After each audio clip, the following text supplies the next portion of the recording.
नमस्कार, Om Shanti, fit and fine में आप सबका फिर से एक बार स्वागत है दोस्तों।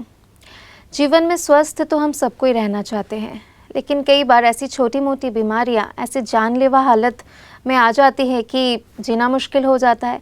तो जब कभी ऐसी परिस्थिति आए, उसका समाधान हम कैसे करें, इन सब बातों को लेके आज हम चर्चा करेंगे। और हमेशा की तरह आज भी renowned cardiologist and metabolic expert doctor Satish Gupta ji हमारे साथ हाजिर हैं। तो चलिए उनका स्वागत करते हैं और बातचीत का सिलसिला आगे बढ़ाते हैं। ओम शांति। नमस्कार डॉक्टर साहब। नमस्कार डॉक्टर साहब, हम हर कड़ी में ऐसे कई सारे समस्याओं को लेके बात करते हैं जो कि रोज़मर्रा के जीवन में हमारे लाइफ में होती रहती हैं ऐसी समस्याएं। और छोटी छोटी चीज़ जब बड़ा रूप ले लेती हैं, जैसे कि छोटी सी एलर्जी ही हो जाए, कुछ ऐसे हम खा लेते हैं, एलर्जी हो जाती है, उसको ठीक करने के लिए ऐसी दवाइयाँ दे देते हैं डॉक्टर्स कि वो जानलेवा हो जाता है। तो ऐसे ही आज भी ऐसे ही सवाल हमारे पास आए हैं। जो पहला सवाल है वो नीलम जी का, वो जयपुर से हमको लिखी हैं कि उनकी एज 43 इयर्स है और उनको दांतों की समस्या है। तो कई साल पहले दांतों में बहुत दर्द होता था उनको, और डॉक्टर ने जो उनको एंटीबायोटिक दिया था, तो जब उन्होंने एंटीबायोटिक्स के टैबलेट्स लिए तब तो ठीक था, टेस्ट डोज में उनका ठीक था, लेकिन जैसे ही उनकी पेन थोड़ी सेवियर हो गया तो उनको इंजेक्शन दिए पेनिसिलिन के रूप में, लेकिन उससे उनको बहुत ख़तरनाक ड्रग रिएक्शन हो गया। मैंने सांसें रुकने लगी थी, उनके मतलब हार्ट में ब्लॉकेज आने लगे थे। ऐसी हालत में तो बहुत मुश्किल से उनको बचाया गया। लेकिन अभी प्रॉब्लम ये हुई है कि कोई भी दवाइयाँ वो लेने जाती हैं, चाहे वो एंटीबायोटिक हो या कुछ भी हो, उनको एक अंदर पैनिक हो गया है, एक डर बैठ गया है। तो वो ये पूछ रही हैं कभी भी इन फ्यूचर भी क्या मैं ऐसी दवाइयों का सेवन नहीं कर सकती हूँ। नीलम जी, जो आपको तकलीफ हुई है शायद कितने साल पहले, 20 साल पहले हुई है तकलीफ? ये 12 साल पहले। 12 साल पहले। जो 12 साल पहले आपको जो, जिसे हम एनाफिलैक्सिस कहते हैं जी, एनाफिलैक्सिस रिएक्शन कहते हैं जी, स्पेशली जब हम पेनिसिलिन ग्रुप ऑफ ड्रग्स है या और भी कुछ मेडिसिन हो सकती हैं जो हम अचानक जब इंजेक्शन के रूप में लेते हैं, कई बार ओरल लेने से भी हो सकता है। जैसे उनका ओरल मेडिसिन से कुछ नहीं हुआ जब उनके दांत में प्रॉब्लम थी, तो उसके लिए उन्होंने एंटीबायोटिक टैबलेट्स लिए तो कुछ नहीं हुए, वो सेम एंटीबायोटिक खाए तो कुछ प्रॉब्लम नहीं हुई। किंतु जब उन्होंने इंजेक्शन के रूप में जब सीवियर कुछ इन्फेक्शन हुआ तो जब लिया गया तो वो सीवियर उनको एनाफिलैक्सिस हुआ, सांस रुक गया था, रुक गई थी, और उनको फिर रिवाइव किया गया। मतलब इस एनाफिलैक्सिस रिएक्शन, और टचवुड वो ठीक हो गई दवाई से। हाँ, लेकिन हालांकि ऐसी कभी जीवन में ऐसी कोई घटना हो जाने से हमें डर तो पैदा होता है, पर मैं समझता हूँ इसमें डरने की बात नहीं है। आपको ध्यान रखना है जिस दवाई से आपको एनाफिलैक्सिस हुआ वो आपको सारी उम्र नहीं लेनी है। जैसे पेनिसिलिन ग्रुप ऑफ ड्रग्स, जैसे आपको उस ग्रुप की कोई ड्रग सारे जीवन में नहीं लेनी है। पेनिसिलिन की जैसे एमोक्सिसिलिन है, या उसके रिलेटेड को मेडिसिन हैं, कैफेलोस्पोरिन्स आती हैं, या कुछ हीमिपेनेम्स हैं, पेनम्स मेडिसिन हैं, वो अवॉइड करनी है। मतलब you have to be always take medicine under the guidance of a doctor, ये ध्यान रखना है। पर डर भी नहीं रखना है। हाँ, जब भी कुछ आपको ऐसे मेडिसिन लेनी है तो एक बार शुरुआत उसके हॉस्पिटल में कराइए, उसकी टेस्ट तो लीजिए, केयरफुल ले लीजिए। एक बार वो दवाई ठीक पच जाती है तो, और फिर आपके अंदर आधे घंटे तक रिएक्शन नहीं होती है, तो फिर दवाई को लिया जा सकता है, सेफली ले सकती हैं, उससे कुछ नहीं होगा। पर एक चीज़ ध्यान रखनी है कि आपको फिर भी और लोगों की अपेक्षा ज़्यादा रिएक्शन होने के चांसेस हैं। मतलब ये भी ध्यान, इसलिए मैंने कहा हॉस्पिटल में ही पहली डोज ले लीजिए। स्पेशली इंजेक्शन लेने तो हॉस्पिटल में लीजिए, चाहे वो B12 का इंजेक्शन हो, चाहे वो B1 का इंजेक्शन हो, या कोई फॉर दैट मैटर कोई भी मेडिसिन हो। आप पहली बार अगर लेने जा रहे हैं, वो आप डॉक्टर को, जब भी कहीं आपको डॉक्टर के पास जाना है, दिखाना है, हॉस्पिटल में एडमिशन होना है, तो आप डॉक्टर को बता दीजिए कि मुझे इस चीज़ से, फलां ड्रग से मुझे रिएक्शन हुई थी। जी जी जी। आप कुछ और दवाइयों से भी रिएक्शन हो सकते हैं, जैसे कि एक वॉमिटिंग की दवाई होती है मीटोक्लोप्रोमाइड, उससे भी रिएक्शन हो सकती है। मतलब मैं हमेशा एक रूल ऑफ थंब कहते हैं ना, बना लीजिए कि मुझे कुछ भी दवाई लेने से पहले आपने टेस्ट डोज जरूर लेनी है। और इवन एक बार पेनिसिलिन से रिएक्शन होने के बाद आपको फूड एलर्जीज भी हो सकती हैं, कुछ फूड्स की एलर्जी भी हो सकती है। तो उसमें भी थोड़ा केयरफुल रहें कि नॉर्मल फूड खाएं, हर चीज़ अच्छी बात है, किंतु कुछ फूड्स जो बहुत ही फास्ट और जंक फूड्स होते हैं, या ऐसे कुछ नए फूड अपने डेली प्रोग्राम में, अगर आप डेली डाइट प्रोग्राम में इंक्लूड करते हैं,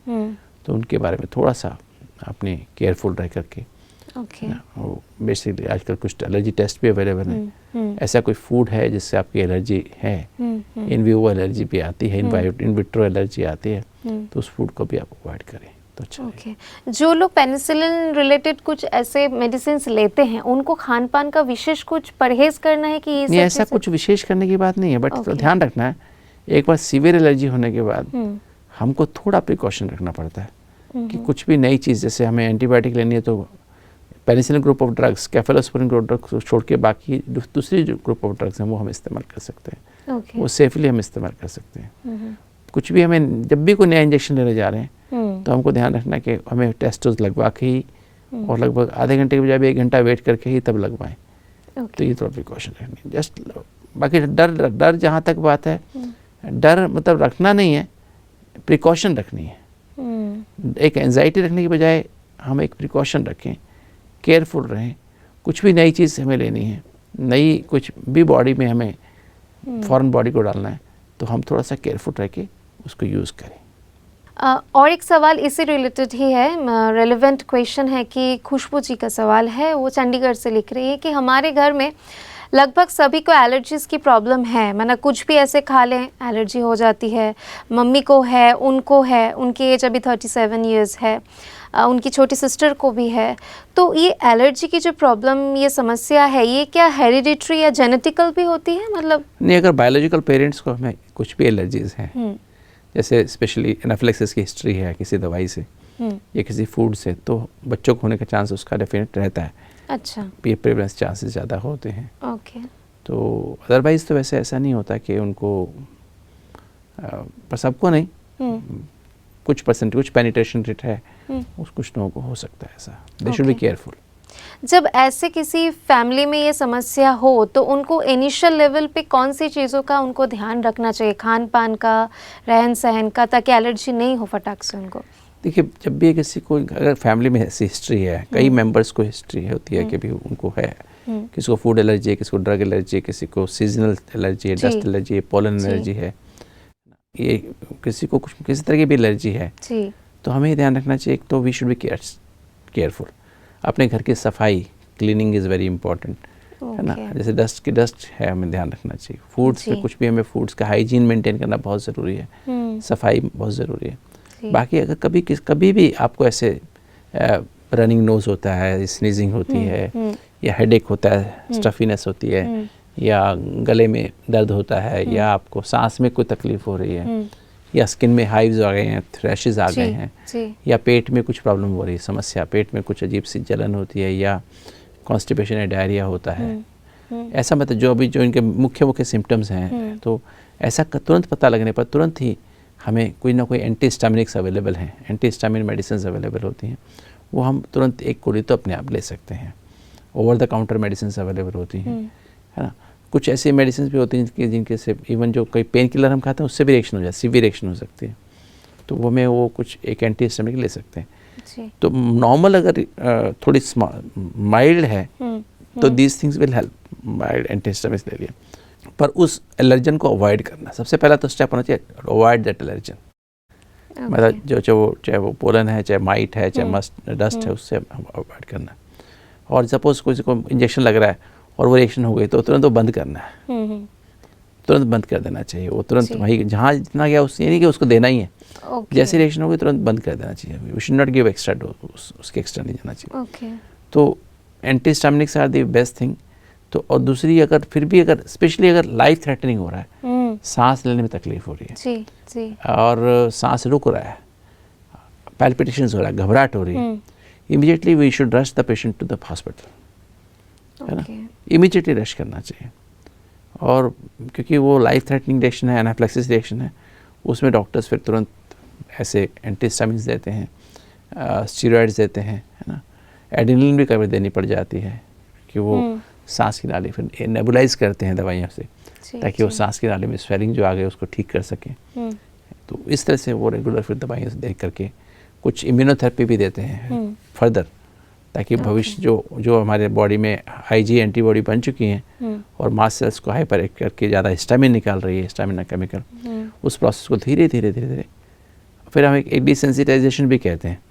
जिस एलर्जन से आपको प्रॉब्लम हो रही है, जिससे बार बार आपको रिएक्शन करने की टेंडेंसी है, उसको हम थोड़ी बहुत ही लो डोज में, बहुत डाइल्यूट करके थोड़ी थोड़ी बॉडी डोज में उस पेशेंट को देना शुरू कर, ताकि वो बॉडी उसके खिलाफ मतलब रिएक्शन करना बंद कर दे या तैयार रहे बॉडी उससे लड़ने के लिए। तो उसको हम डिसेंसिटाइजेशन कहते हैं। स्पेशली जब ऐसी एलर्जन से अस्थमा होने की टेंडेंसी रहती है, एलर्जिक अस्थमा हो जाता है, तो उस समय इस दवाई को हम डिसेंसिटाइजेशन या इस प्रोसेस को हम यूज़ करते हैं, इम्यूनोथेरेपी को यूज़ करते हैं, ताकि ये हमारे अंदर इस तरह की टेंडेंसी कम हो जाए। ओके डॉक्टर साहब, एक सवाल और पूछना चाहूँगी कि कई बार जैसे हमने पहले भी बात की थी कि किसी किसी की स्किन जो है वो इतना हाइपर सेंसिटिव होती है कि कुछ ऐसी चीज़ें लगाने से तुरंत रैशेस निकल जाते हैं या स्वेलिंग हो जाती है, लेकिन कई बार ऐसे भी देखा जाता है एक बार लगाने से जो रिएक्शंस हो रहे हैं नेक्स्ट टाइम लगाने से जैसे कि स्किन जैसे कि थोड़ी यूज्ड टू हो जाती है, नेक्स्ट टाइम नहीं होता है, तो हम क्या करें फिर ऐसे में? मतलब फर्स्ट टाइम लगाने से रैशेस निकले, सेकेंड टाइम लगाने से वो नहीं हो रहा है, तो मतलब फर्स्ट टाइम एलर्जी हुई, सेकेंड टाइम एक बार ट्राई करना चाहिए लगा के, क्योंकि वो अगर हम मेडिसिन है हमारे हमको नहीं, एज ए रूल हमें ध्यान रखना चाहिए कि हमें एक होता है कॉन्टैक्ट डर्मेटाइटिस, कोई नई चीज़ के कॉन्टैक्ट में आता है कॉन्टैक्ट डर्मेटाइटिस हो जाता है, वो एक अलग प्रॉब्लम हो सकती है। पर नॉर्मली कोई भी दवाई हम लोकल एप्लीकेशन में लगाते हैं, अगर हमें रिएक्शन है तो better not to use it again. Don't wait कि दोबारा होगा तो नहीं होगी, it can be serious reaction for then. तो बेटर है कि उसको हम एज ए रूल दोबारा नहीं इस्तेमाल करें। अच्छा डॉक्टर साहब, और एक सवाल हम लेंगे यहाँ पे, लखनऊ से पंकज जी का सवाल है कि हम आमतौर पे फ्रूट्स तो खाते ही हैं, सब्जियाँ भी खाते हैं, जो रेगुलर बेसिस पे फ्रूट्स हम लेते हैं।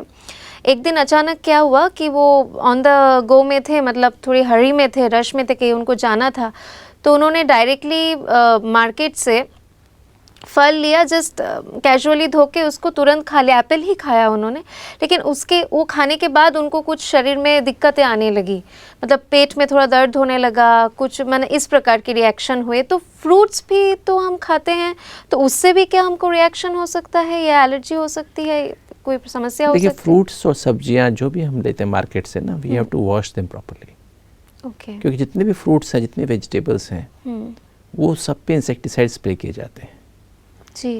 क्योंकि नहीं तो बहुत सारे के हर्बल ऐसे कीटाणु होते हैं, ऐसे कीड़े होते हैं जो उस पर लगते हैं, तो उसके लिए मतलब they are spread with insecticides thoroughly, almost हर सब्जी और हर फल पे स्प्रे करते हैं।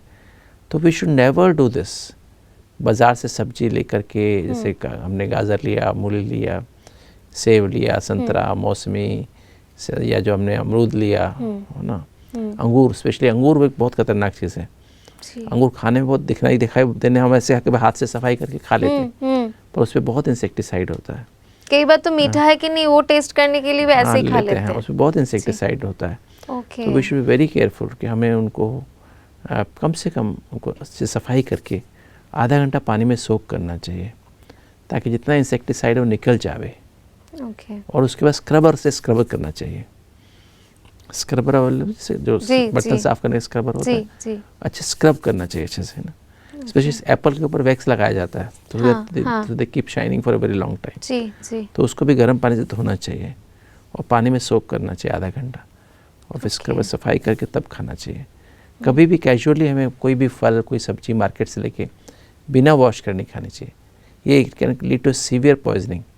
मतलब हम कुछ थोड़ा एक की वजह 2-3 हम फल खा लेते हैं, तो उसमें बहुत सारे टॉक्सिन हमारे अंदर चले जाते हैं।